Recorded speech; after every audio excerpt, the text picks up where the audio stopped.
ഓം നമോ നാരായണായ. മഹാഭാഗവതം അധ്യായം 43. അപ്പോൾ ഇന്ന് നമ്മൾ പറയുന്നത് മാർക്കണ്ഡേയ ചരിത്രത്തെക്കുറിച്ചാണ്. ഭൃഗുവംശതിലകനായിരുന്ന മൃഗണ്ഡു മാമുനീന്ദ്രന്റെ പുത്രനായ മാർക്കണ്ഡേയ കുമാരൻ പരമശിവന്റെ അനുഗ്രഹത്താൽ മരണത്തിൽ നിന്നും അതിജീവിച്ചതിനു ശേഷം പിതാവിന്റെ അനുഗ്രഹങ്ങളും ആശസ്സുകളും വാങ്ങി തപസ്സിനായി പുറപ്പെട്ടു. ജടയും വൽക്കലവും ദണ്ഡും കമണ്ഡലവും പൂണുനൂലും മേഖലയും രുദ്രാക്ഷമാല്യവും ധരിച്ച് അഖണ്ഡ ബ്രഹ്മചര്യമനുഷ്ഠിച്ച് 10,000 വർഷം പരബ്രഹ്മത്തെ തപം ചെയ്ത് അദ്ദേഹം ഒരു മഹായോഗീശ്വരനായി തീർന്നു.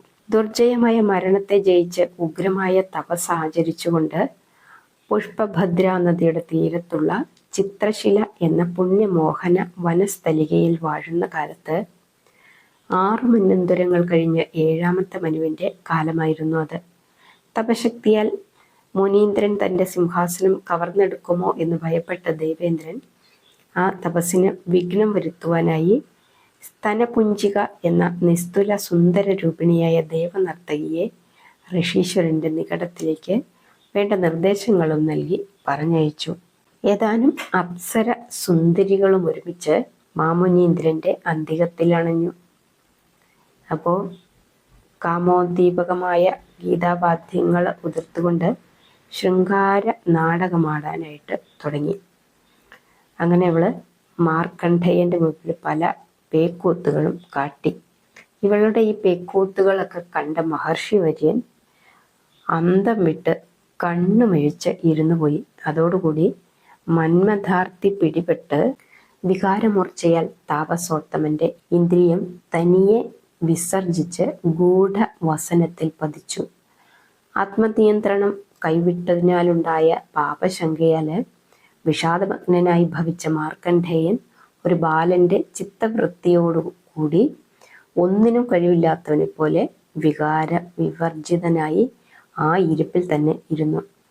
ഭഗവാൻ പാർവതീ വല്ലഭൻ എന്നും 16 വയസ്സോടെ ജീവിക്കുവാൻ വരം നൽകിയ ഭക്തോത്തമൻ 6 മന്വന്തരക്കാലം തപസ് ചെയ്ത മഹോന്നതനായ മഹർഷി പുങ്കവൻ.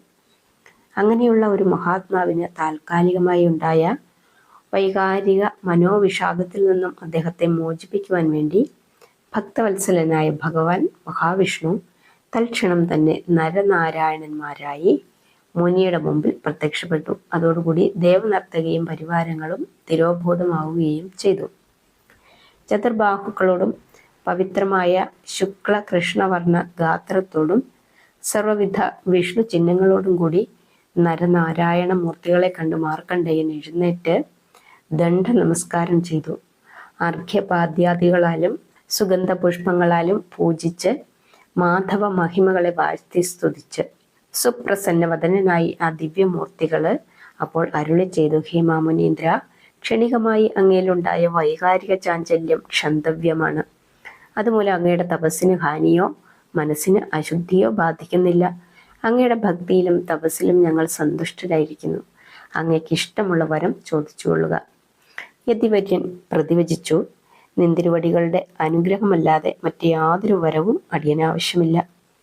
ചിന്തിച്ചാൽ ആർക്കും അറിയാൻ സാധിക്കാത്ത അപ്രമേയ വിഷ്ണു മായാവൈഭവം എന്താണെന്നും ബ്രഹ്മ പ്രളയകാലത്ത് ആ ജഗന്മയന്റെ അവസ്ഥ അത് എന്താണെന്നും അറിയാൻ അടിയന് ആഗ്രഹമുണ്ട്. ബ്രഹ്മർഷി മുഖ്യർക്കു പോലും അതറിയാൻ കഴിഞ്ഞിട്ടില്ലെന്നാണ് അടിയന്റെ അറിവ്.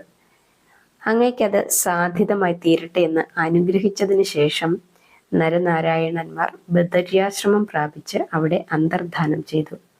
വരലബ്ധിയാൽ സന്തുഷ്ടനായി മാർക്കണ്ഡേയനും തപശ്ചര്യ അനുഷ്ഠിച്ച് തൻ്റെ ആശ്രമത്തിൽ പണ്ടേ പോലെ കഴിഞ്ഞു വന്നു. ബാക്കി നമുക്ക് നാളെ പറയാം.